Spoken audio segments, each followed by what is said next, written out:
Tesla out with one of the, I think, objectively worst quarters I've seen from a manufacturer in a while.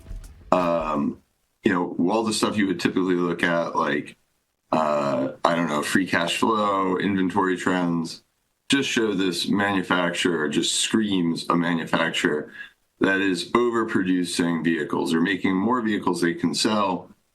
A quarter of automotive revenue sitting in, like a full quarter's worth of automotive revenue sitting in inventory. That is not the Tesla model, right? Like, your lot is an opportunity cost of capital just sitting there, not to mention that as it gets older, it becomes less desirable to consumers. Now, I highlighted inventory is becoming a problem now. For several quarters, I've been highlighting that inventory was not an issue for Tesla. Even though sales growth had been slowing, inventory had not been an issue. You can see here, they stayed roughly consistent with the mid-teens inventory days of supply, fluctuating between 15 and 16 for the last 4 quarters. But in this quarter, almost doubled to an inventory of 28 days. 28 days supply it has on hand.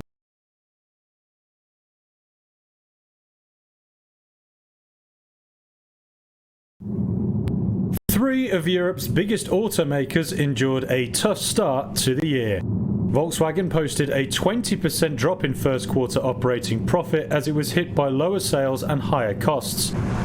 German rival Mercedes-Benz and Stellantis also posted lower sales and first quarter revenue on Tuesday.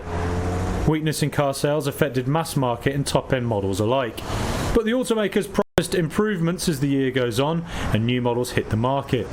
Luxury car maker Mercedes-Benz was worst hit in Q1 and reported a 30% drop in earnings. Okay, this is from Reuters. This is just a summary on the weak demand, new model ramp. We're talking about European auto sales here. I just want to go over this real quickly. European auto giants Volkswagen, Mercedes, and Stellantis all posted lower sales and first quarter revenue, hit by weaker demand for new cars as interest rates remain high. Our friend Jerome Powell, who is not doing the right thing in my opinion. The question remains a so-called transition year about model changeovers, not relevant to Tesla. Or is there also a certain market weakness on the demand side? Yes, there is.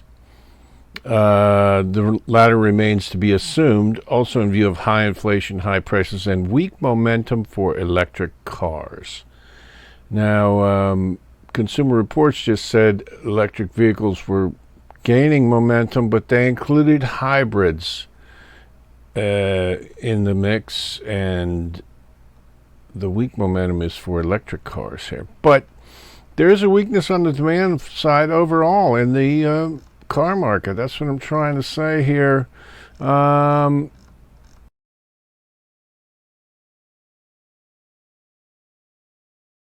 Rental car company Hertz is pumping the brakes on its electric car fleet. It is selling off 20,000 EVs and replacing them with gas cars. Hertz executives say the electric vehicles cost less to maintain but have higher damage repair costs and higher depreciation.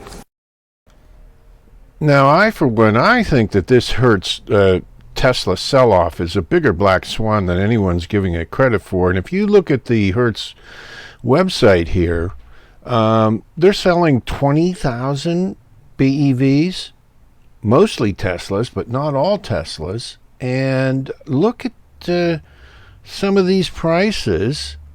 As you can see here, it's unbelievable the deals that one could get. And I think this could at least be causing some people to pause their Tesla purchase and have them consider these options here. Now, I would add that, Hertz, they're blaming Tesla for this, but Dezerian on Torque News mentioned that they had no chargers installed when they were going to rent these cars out. The people that rented the cars, the Teslas, were given the car and said, oh, you got to charge it up. And there was no charging directions or maps on the Hertz app. So they had to get their own app together for their charging, and they had to pick up the vehicle and charge it. It's ridiculous. Then they had to bring it back with a 70% or more charge, or they were charged, I think, a $35 fee for the charge up, which is, with a house charge, that's probably a $15 charge. So that's a big rip off there too. But the point is, I think this is the first in history. I can't remember a black swan like this with any other industry, where relatively new. These cars. I don't know how many are going to show in the background here, but they have low mileage. They are current models of Teslas, and I may include, there's some Bolts here and some other things, but this, I think, in my mind, is definitely affecting Tesla sales. We don't have sales figures. We don't know how many Hertz has sold, or they have about 1,500 or so posted here, but they're selling 20,000. Whether there's more posted elsewhere, we don't know. But there's, relatively speaking, an endless supply of these great deals on these used BEVs. And I would add that, I think their depreciation statement is a ruse. You got to understand, TrueCar and all these other companies, and Kelly, they own Kelly Blue Book, and they own all the used car valuation websites and algorithms. Okay? All of these prices, these Hertz fire sale prices, are getting thrown into these algorithms, and they are lowering the price for every used EV, in my opinion. And you look at how they're saying that Mercedes is depreciating more than 60%, 80% after 1 year and all this. I do believe that this black swan has really warped the entire BEV market, and I think people are underestimating the significance here of this event. And as I said, I do not believe that this has ever happened before that I know of in the history of business, where a single company's products have been targeted in this manner with a mass sale of this type. To my mind, there is no way that this, as I said, if not changing people's minds and getting them to buy these cars, stalling off purchases, looking to see what Tesla's going to do. Here's a Bolt coming up for sale. They have other EVs they're selling as well. Hertz totally bungled the deployment of this. They didn't have their infrastructure in place, the charging infrastructure. They didn't have the app infrastructure in place. It was total mismanagement on their end. There's nothing wrong with these cars. And as I said, I do believe this has warped the entire BEV market. The depreciation figures, the used car figures. I think that this is a black swan of epic proportions. And, like a pink pig going through a python, this is just going to have to pass through the market. And hopefully by Q2, and MUSK said, we don't think we're going to be facing some of the issues next quarter that we face this quarter. But I think certainly this quarter, this has had a big effect on Tesla sales.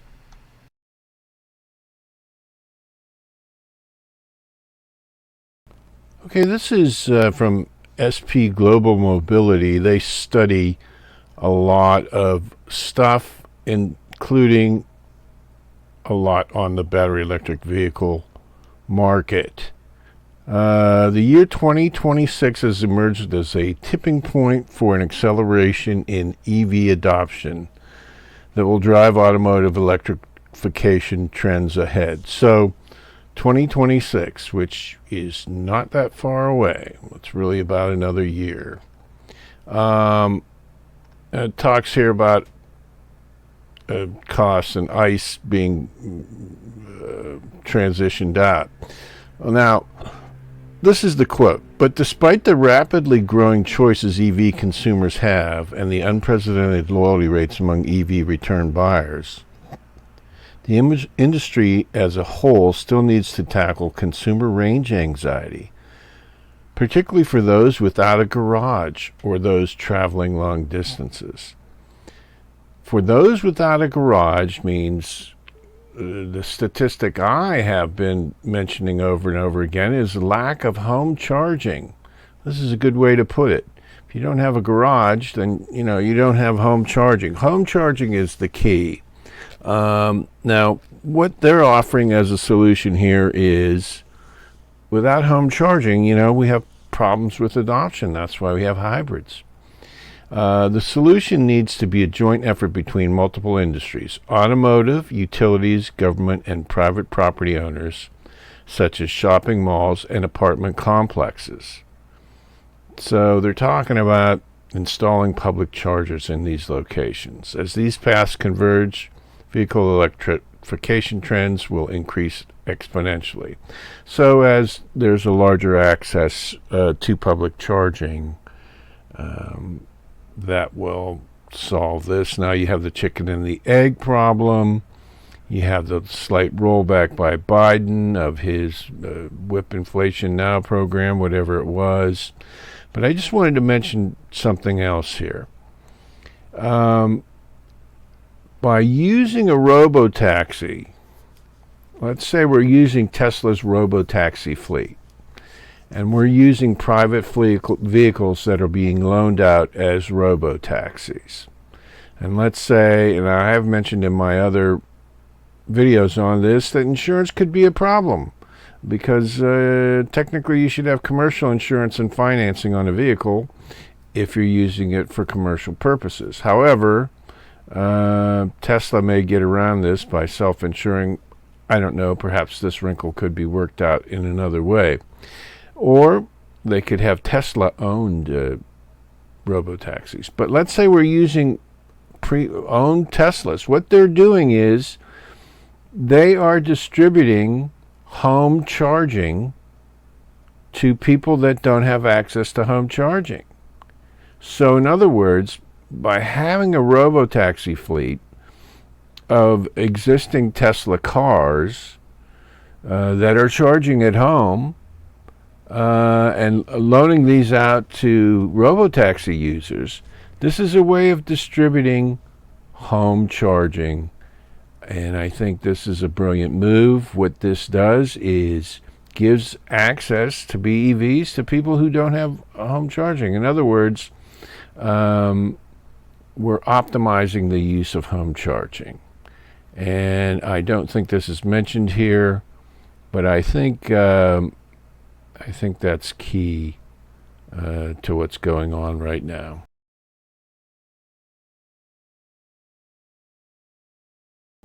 Okay, this is from Autoblog. This is the day this is recorded, April 30th. Cuts supercharger division. So what this is basically is 2 executives and their whole departments were fired by MUSK today. And these include the supercharger network and car design group. And I think these are critical departments at Tesla, and I think the fact that Musk cut them means he's serious about this cash flow problem, and he's determined to affect the bottom line for the company. Musk cited falling sales and impatience with the overall progress in headcount reduction as the primary drivers behind the cuts, and reportedly suggested that more will follow, warning his executives to take headcount reduction measures seriously. So Musk is addressing the negative cash flow issue aggressively with these staffing cuts, and these are ongoing cuts. And he's addressing sales with a new model. This could be a downgraded Model 3. For example, the windproof windows that are so expensive could be replaced by regular glass, a 48-volt architecture, iron battery, one motor drive, perhaps a simpler interior. Anyway, the point is, Musk is serious about getting his metrics with cash flow back in line, and I think that the Hertz sales and general slowdown have warped some of the Tesla metrics here, as well as the push into hybrids, or should I say the push by OEMs into hybrids, because this does offer them a way out, because since they cannot produce a BEV profitably, or even one that's worthwhile. So anyway, Musk is taking steps to address cash flow.